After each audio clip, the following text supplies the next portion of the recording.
أعوذ بالله من الشيطان الرجيم. Bismillahirrahmanirrahim. In the name of Allah, the most compassionate, the most merciful. Verily, our praise is due to Allah. We praise Him, we seek His aid, and we ask for His forgiveness. We seek refuge in Allah from the evils of our own selves and from the evils of our own actions.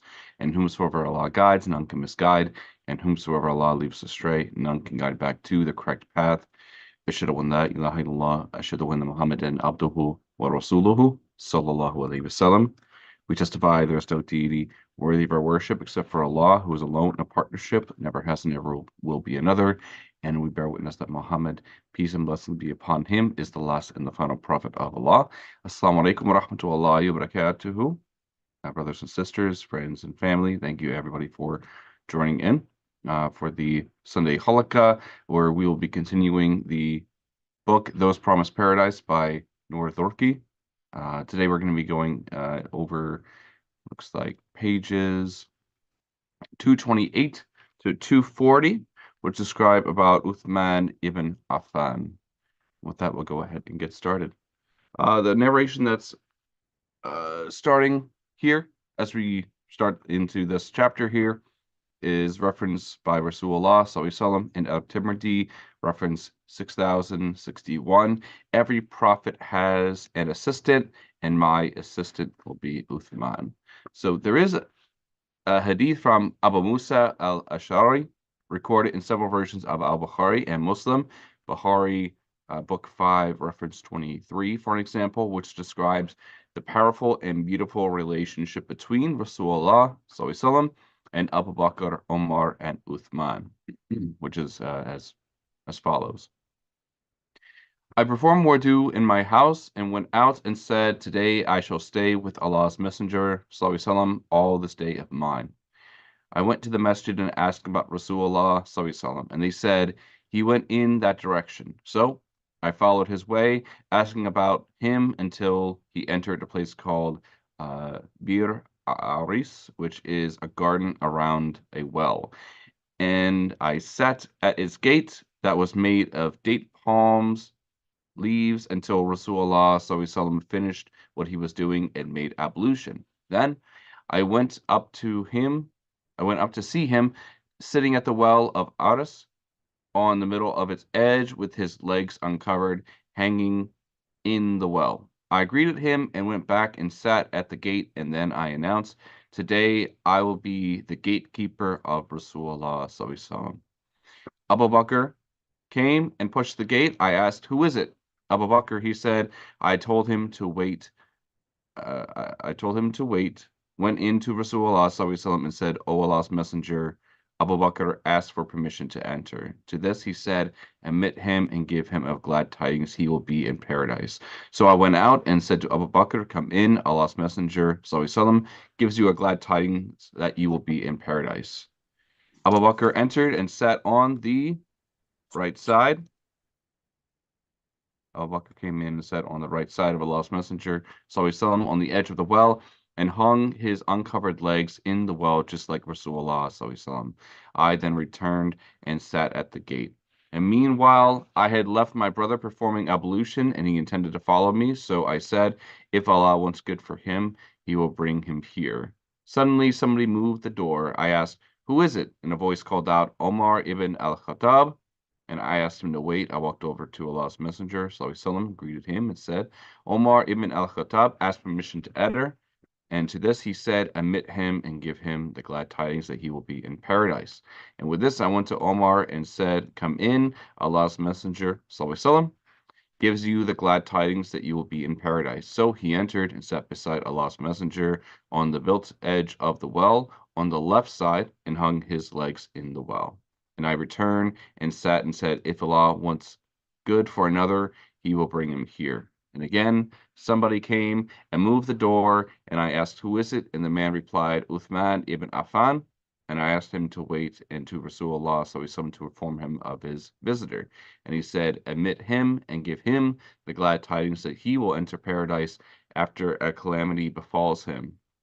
So I went back to Uthman and said to him, come in, Allah's Messenger gives you the glad tidings of entering paradise after a calamity befalls you.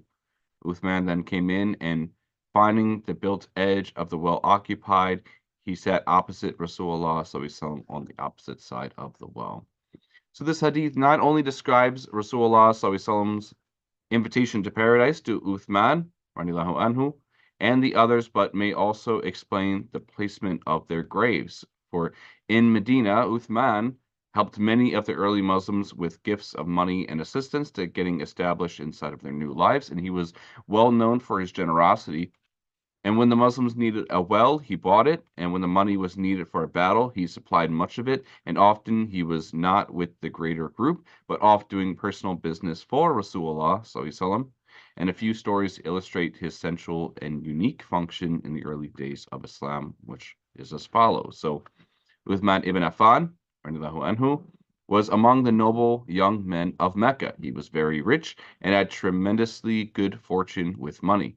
He also was a seeker of truth, and one time when he was returning from a trading trip to Syria, he stopped to rest along the way, and suddenly he heard a great voice calling out of the desert, "Sleepers, awake, for indeed Ahmed has come forth in Mecca."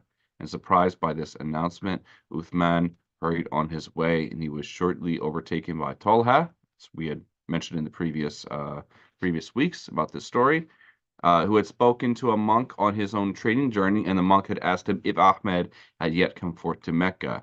And when he asked who Ahmed was, the monk told him he was the son of Abd Allah, the son of Abd al-Muttalib, the last of the prophets, and that this was his month to announce himself. And the two men hurried on and went to Talha's cousin Abu Bakr, who took them to Rasulullah SAW. They told their stories and then declared their shahada. So Brother Uthman is mentioned as the man of two lights. Uthman was extraordinarily handsome.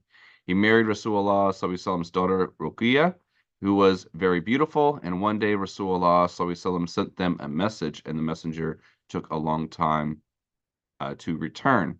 And Rasulullah SAW said to the messenger, "I know what has detained you. You stood there gazing at Uthman and Ruqiyah, marveling at their beauty." And Uthman and Ruqiyah lived through much joy and suffering and endured many trials. And after surviving the terrible tortures of the early converts in Mecca, these two made the first hijrah to Abyssinia. And they lived there for a time and then returned to join the hijrah to Medina. And later, at the time of the Battle of Badr, all the Muslim men were preparing to fight, and Rasulullah SAW's daughter Ruqiyah, Uthman's beloved wife, laid very sick. Rasulullah SAW commanded Uthman to stay home with her, and when the victorious army returned, they found grief in the houses of Rasulullah SAW, for Ruqiyah was dead. And after a period of mourning, Uthman anhu, married Rasulullah SAW's other daughter, Kulthum, and because of this, Uthman came to be known as he of two lights, or Dhul al-Nurayn, for being married one after the other of two lovely daughters of Rasulullah SAW. And he was also mentioned to be a trusted envoy, for after quite a few years in Medina, Rasulullah SAW and his Sahaba longed to return to the Holy House, and they wanted to make a peaceful pilgrimage to Mecca where they could offer worship. And they soon began their journey, taking with them a few weapons and many sacrificial animals, and they got as far as Hudaybiyah, and when the camel of Rasulullah SAW stopped and could go no further, Rasulullah SAW knew that this was a sign from Allah, and he halted there. And the Quraysh then sent scouts and messengers who soon reported that the Muslims came in peace, but the Quraysh, as per usual, refused to let them in. And Rasulullah SAW sent a message to Mecca, but his camel was killed, and his messenger himself was fortunate to escape with his life, and told Rasulullah SAW to send someone who was better protected. Omar was then asked, but he suggested that Uthman was the one who could enter the city in safety because of his relatives and his connections there. So Uthman had gone instead. And he was received well, and he was not harmed, and the Quraysh refused the other Muslims entry, but allowed Uthman to make the pilgrimage. However, he refused to do so without the others. Meanwhile, the Muslims waited patiently for Uthman, but after a long time, he had still not returned. And they began to worry about his safety, and it was a tense and potentially dangerous situation. And the Muslims agreed that if Uthman did not return, that they would then progress to fighting.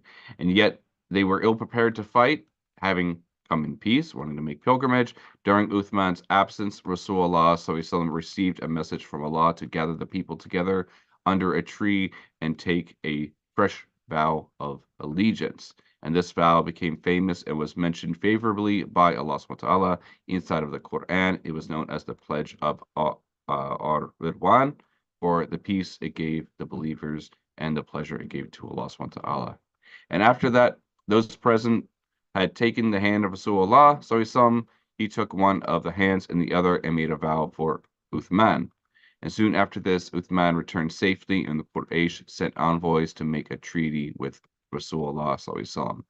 And when the treaty was accepted, much to the advantage of the Muslims, although many of them did not understand this at the time, the farewell pilgrimage was then led by Rasulullah sallallahu, who carried the weight of responsibility for all the Muslims who gathered all over Arabia to accompany him. And all of his wives came, and he assigned as their escorts Abd ar-Rahman ibn Auf and Uthman.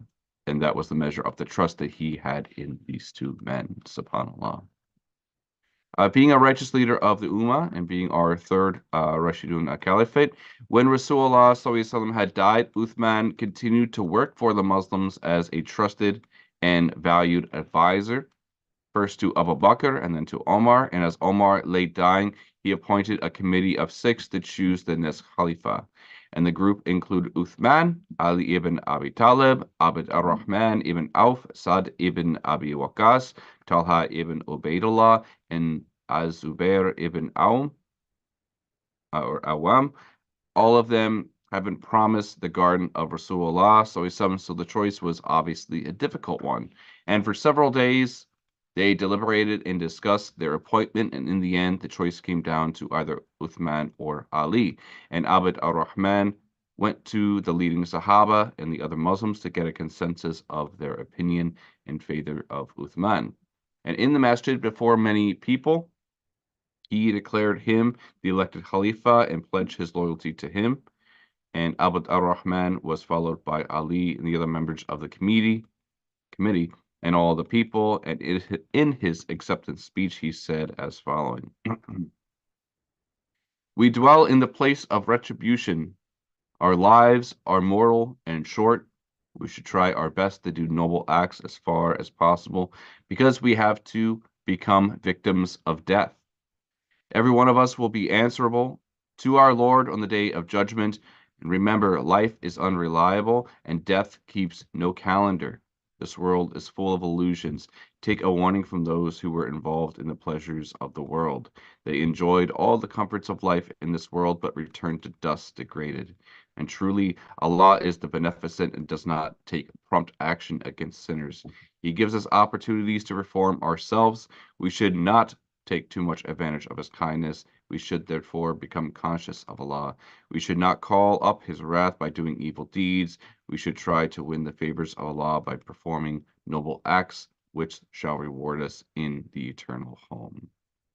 And Uthman continued to run the government of the Muslims as his Sahaba had done, and with impartial justice for all, humane and thoughtful policies, and striving in the path of Allah subhanahu wa ta'ala. And the borders of the Islamic State continued to expand during his time. The immense new wealth was used as much as possible to help the needy and the poor. And by this time, the world of Islam stretched from Morocco in the west to Afghanistan in the east, Persia, Syria, Armenia, and much of the Mediterranean Sea came under Muslim rule. And during the 12 years of Uthman's rule, a navy was organized for the first time with great success. The Quran was copied down several times from the Mus'haf that was made in the time of Abu Bakr and was sent to faraway parts of the state so that it could be taught and understood all over. And this was a great advantage for the new Muslims, although a few of the old ones grumbled that it was an unacceptable innovation. And throughout his life, Uthman continued to be the man he always had been, being honest, mild, generous, and kind. And he often prayed throughout the night, fasted every second or third day, and made Hajj almost every year. And he knew the Quran by heart and knew where, when, and how its verses had been revealed. And at first his rule was peaceful, but during the last few years, a dangerous rebellion had grown.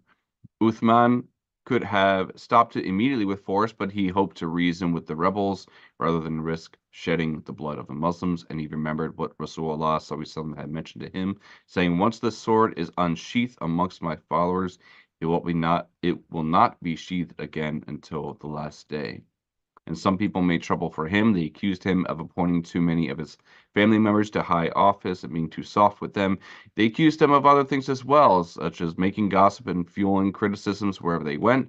And unfortunately, many new Muslims listened to them. And some of the old Sahaba disagreed with Uthman as well, and this made matters worse. And things got so bad that some advisors suggested that Uthman leave his office, but he refused on the basis that he was tied to a promise that he had made when Rasulullah SAW had told him, "Perhaps Allah will clothe you with a shirt, Uthman, and if the people want you to take it off, do not take it off for them." And when the people demanded that he abdicate, he had mentioned saying the following: "I will never abdicate. I do not like to set a bad example for the generations to follow. By Allah, if you draw the sword against me, and you will open among the Muslims a door of dissension that will never be closed, and you will never enjoy peace and tranquility in the future. Unity and kinship amongst the Muslim nation shall be shattered. The Muslims will split up into different sects. Neither will you accept the leadership of one chief, nor will you be able to pursue holy wars against the pagans. You will be involved in subtraction, and separate imams shall lead you in prayers." And the rebellion then grew in different parts of the empire. And when at last it took its final form, rebels surrounded the house of Uthman. It would not let him out. He said, "Allah's Messenger (SAW) made a covenant with me, and I shall show endurance in sticking to it."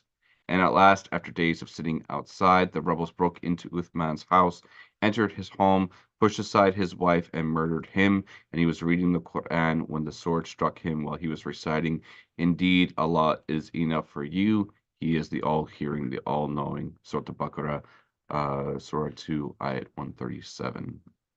And Uthman suffered and died because Muslims were influenced by gossip, false accusation, all of which are forbidden by both Allah in the Quran and His Prophet ﷺ.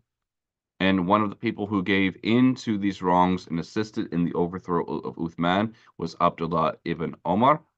And later, however, he felt sorry for his actions and tried to set them right. And when he was an old man, someone from Egypt came to him beside the Kaaba and asked him some questions about some rumors of which he heard and wisely wanted to check out. And here is that story, where it's mentioned that one day an old man approached Ibn Omar, saying, "Oh, Ibn Omar, I wanted to ask you about something. Please tell me, did you know that Uthman fled away on the day of the Battle of Uhud?" And Ibn Omar said, "Yes." "Do you know that Uthman was absent on the day of Badr and did not join it?" "Yes," he again replied. "Do you know that he failed to attend the pledge of Ridwan and did not witness it?" "Yes." The man said, "Allahu Akbar." And Ibn Omar then said, "Let me explain to you all of these three things. As for the flight on the day of Uhud, I certify that Allah has excused him and forgiven him. As for his absence from the Battle of Badr, it was due to the fact that a daughter of Allah's Messenger (SAW) was his wife, and she was sick then. Allah's Messenger said to him (SAW), "You will receive the same reward and share of the booty as anyone who has participated in the Battle of Badr. As for his absence from the solemn pledge of Ridwan, had there been any other person in Mecca more respectful than Uthman to be sent as a representative, Allah's Messenger (SAW) would have sent him instead." No doubt Allah's Messenger had sent him in the incident of the solemn pledge of Ridwan occurred after Uthman had gone to Mecca.